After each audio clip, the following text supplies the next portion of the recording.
தமிழ் மக்களுக்கான நிரந்தர அரசியல் தீர்வு விடயத்தில் ஸ்ரீலங்கா அரசாங்கத்துக்கு அழுத்தங்களை பிரயோகிக்குமாறு இந்தியாவை வலியுறுத்தும் வகையில் தமிழ் தேசிய மக்கள் முன்னணி தலைமையிலான குழுவினர் இந்தியா செல்லவுள்ளனர்.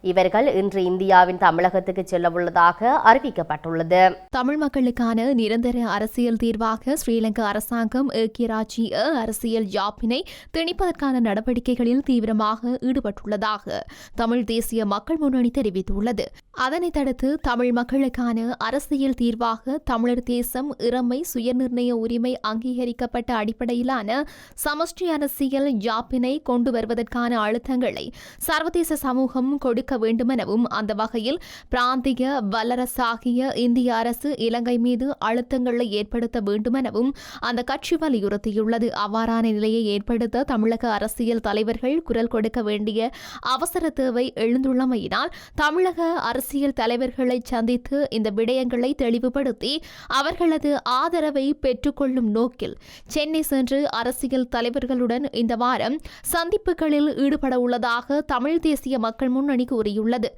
இதன்படி தமிழ் தேசிய மக்கள் முன்னணியின் தலைவர் கஜேந்திரகுமார் பொன்னம்பலம், தமிழ் தேசிய மக்கள் முன்னணியின் செயலாளர் செல்வராசா கஜேந்திரன், தேசிய அமைப்பாளர் சுரேஷ், தமிழ் தேசிய பசுமை இயக்கத்தின் தலைவர் போ ஐங்கரநேசன், உத்தியோகபூர்வ பேச்சாளர் சட்டத்தரணி சுகாஸ், பிரச்சார செயலாளர் காண்டிஃபன் ஆகியோர் இந்தியா செல்ல உள்ளனர்.